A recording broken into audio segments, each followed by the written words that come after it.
मोदी आज तेलंगाना और ओडिशा के दौरे पर रहेंगे। कई विकास परियोजनाओं का उद्घाटन, लोकार्पण और शिलान्यास करेंगे। सबसे पहले हैदराबाद पहुंचेंगे पीएम मोदी। वहां सिविल एविएशन रिसर्च ऑर्गेनाइजेशन केंद्र को राष्ट्र को समर्पित करेंगे 350 करोड़ का प्रोजेक्ट। सुबह 11 बजे तेलंगाना के संगारेड्डी पहुंचेंगे प्रधानमंत्री। 2 नेशनल हाईवे के प्रोजेक्ट समेत 6800 करोड़ की परियोजना का शिलान्यास और उद्घाटन करेंगे।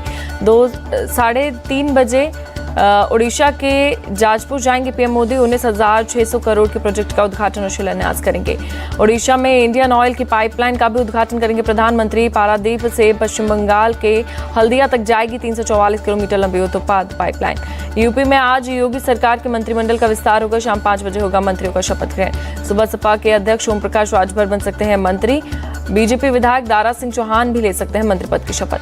जयंत चौधरी के आरएलडी को मिल सकते हैं 2 मंत्री पद। आरएलडी के कोटे से एक मुस्लिम को बनाया जा सकता है मंत्री। जयंत चौधरी नहीं लड़ेंगे लोकसभा चुनाव। आरएलडी ने 2 उम्मीदवार घोषित किए। बिजनौर से चंदन चौहान और बागपत से राजकुमार सांगवान प्रत्याशी। न्याय यात्रा गुजरात पहुंचने से पहले कांग्रेस को झटका। अर्जुन मोढवाडिया के विधानसभा और कांग्रेस से दिया इस्तीफा। अर्जुन मोढवाडिया ने कहा, जनता में आर्थिक और सामाजिक परिवर्तन लाने के लिए कांग्रेस में हुआ था शामिल, जनता से ही दूर चली गई पार्टी। अर्जुन मोढवाडिया जल्द ही बीजेपी में हो सकते हैं शामिल। राम मंदिर पर कांग्रेस के स्टैंड से जताई थी नाराजगी। गृह मंत्री अमित शाह आज महाराष्ट्र दौरे पर अकोला में बीजेपी की चुनाव प्रबंधन समिति और उसकी कोर समिति की बैठक की अध्यक्षता करेंगे। अकोला के बाद जलगांव जाएंगे अमित शाह। दोपहर 2 बजे महायुवा सम्मेलन को संबोधित करेंगे। अमित शाह शाम 6 बजे छत्रपति संभाजीनगर के कार्यक्रम में हिस्सा लेंगे। शिवाजी महाराज की प्रतिमा पर माल्यार्पण के बाद एक सार्वजनिक रैली को संबोधित करेंगे। महाराष्ट्र के छत्रपति संभाजीनगर पहुंचे केंद्रीय गृह मंत्री अमित शाह। एयरपोर्ट पर जोरदार स्वागत। दिल्ली में आज कांग्रेस स्क्रीनिंग कमेटी की होगी बैठक। राजस्थान और उत्तराखंड के लोकसभा कैंडिडेट्स के नाम होंगे फाइनल। मुंबई में आज महाराष्ट्र कांग्रेस की भी अहम बैठक होगी। लोकसभा चुनाव को लेकर उम्मीदवारों के नाम पर होगी चर्चा। एनसीपी की 2 दिन की बैठक आज से मुंबई में शुरू होगी। डिप्टी सीएम अजित पवार करेंगे अध्यक्षता। बिहार के सीएम नीतीश कुमार आज एमएलसी पद के लिए करेंगे नामांकन। 21 मार्च को आएगा रिजल्ट। पंजाब विधानसभा में आज बजट पेश करेगी भगवंत सरकार। सदन में हंगामे के आसार। पंजाब विधानसभा में सीएम मान और कांग्रेस नेता प्रताप सिंह बाजवा ने तीखी बहस। दोनों ने एक दूसरे के खिलाफ चुनाव लड़ने की चुनौती दी। कोलकाता हाईकोर्ट के जस्टिस अभिजीत गंगोपाध्याय आज देंगे इस्तीफा। राजनीति में जाने पर दिए संकेत। स्कूल भर्ती घोटाले की सुनवाई से जुड़े थे। राहुल गांधी का मोदी के परिवार कैंपेन पर तंज। कहा, किसान कर्जदार, युवा बेरोजगार और देश लूट रहा है मोदी का असली परिवार। मैं भी हूं मोदी का परिवार। लालू यादव को जवाब देकर पीएम ने 2024 का एजेंडा सेट किया। कहा, भारत ही मेरा परिवार। तमिलनाडु से पीएम मोदी ने विपक्ष पर साधा निशाना। कहा, बीजेपी के बढ़ते जनाधार से कुछ लोगों के पेट में दर्द। परिवारवादी पार्टियां सिर्फ अपना भविष्य सोचती। लालू के बयान पर सियासी संग्राम। अमित शाह, जेपी नड्डा, सीएम योगी समेत कई बड़े नेताओं पर एक्स पर लिखा, मैं हूं मोदी का परिवार। लालू प्रसाद यादव के परिवारवाद वाले तंज पर केंद्रीय मंत्री स्मृति ईरानी ने कहा, प्रधान सेवक बनकर पीएम मोदी ने भारत के लिए काम किया। केंद्रीय मंत्री गिरिराज सिंह का बयान। बोले, 140 करोड़ लोग पीएम मोदी का परिवार, हम सब उनका परिवार। एमपी के राजगढ़ में राहुल गांधी ने न्याय यात्रा के दौरान केंद्र पर साधा निशाना। कहा, ये लोग युवाओं को सरकारी नौकरी नहीं देना चाहते। पेमा उल्लंघन के आरोप में ईडी के सामने पेश हुए कारोबारी निरंजन हिरानंदानी। ईडी के अफसरों के सामने दर्ज करवाया बयान। ईडी के दफ्तर से देर रात बाहर निकले हिरानंदानी। कहा, 42 बार पूछताछ हो चुकी है, अभी तक फेमा का उल्लंघन नजर नहीं आया।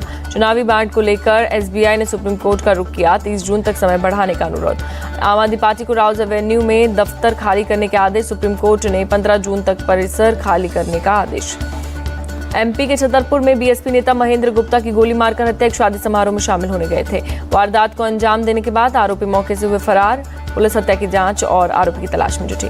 तेलंगाना के यदाद्री भुवनगिरी में एक कपास गोदाम में लगी भीषण आग देखते ही देखते गोदाम की चपेट में लिया। झारखंड के दुमका में सामूहिक बलात्कार की शिकार स्पेनिश महिला को 10 लाख रुपए का मुआवजा सौंपा गया। पीड़ित मुआवजा योजना के तहत दी गई मदद। लखनऊ में मुख्यमंत्री योगी आदित्यनाथ ने दी सौगात। 2800 करोड़ रुपए की 650 पर्यटन विकास परियोजनाओं का उद्घाटन और शिलान्यास किया। मध्य प्रदेश के मुख्यमंत्री मोहन यादव कैबिनेट मंत्रियों के साथ अयोध्या में श्री राम जन्मभूमि मंदिर में दर्शन के बाद भोपाल लौटे। फ्लाइट में भजन गाते नजर आए सभी नेता। गाजा के देर अल-बाला पर इजराइल का हमला। अल-अक्सा अस्पताल के ऊपर आसमान में दिखी फ्लेयर्स की चमक। इजराइल के किरियत शमोना पर लेबनान से मिसाइल अटैक। एक विदेशी वर्कर की मौत, 7 लोग घायल। पीएमएल नवाज के शहबाज शरीफ ने ली पाकिस्तान के प्रधानमंत्री पद की शपथ। दूसरी बार पाकिस्तान के पीएम का पदभार संभाला। अमेरिका के कैलिफोर्निया में 3 नकाबपोश हमलावरों ने की अंधाधुंध फायरिंग, एक महिला सहित चालकों की मौत। अमेरिका के उत्तरी कैलिफोर्निया में बर्फीले तूफान का कहर, सिएरा नेवादा माउंटेन रेंज पर जमी बर्फ की मोटी परत। भारत सरकार ने प्याज के निर्यात को दी मंजूरी, बांग्लादेश और यूएई भेजा जाएगा 64,400 टन प्याज।